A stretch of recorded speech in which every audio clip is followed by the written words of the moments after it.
हरे Krishna. TV में हम एक न्यूज़ देख रहे हैं जो कि अभी बहुत बड़ी ब्रेकिंग न्यूज़ है। अमेरिका के दूसरे बड़े शहर लॉस एंजलिस में हॉलीवुड हिल्स में एक बहुत प्रचंड आग हो रही है, जिसका हम कोई कारण अभी तक ढूंढ नहीं पाए हैं। वो भयंकर आग पता नहीं कितने लोगों को बेघर कर चुका है और बड़े बड़े पॉलिटिशियंस और जो हॉलीवुड एक्ट्रेस है उनके घर भी जलकर राख हो गए हैं।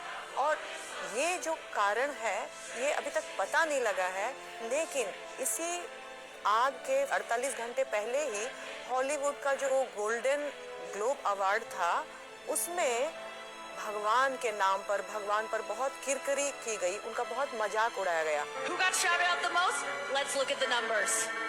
All right, cast and crew are leading the way with 11 mentions. Moms are holding strong with 3 shout-outs. God, creator of the universe, 0 mentions. All right.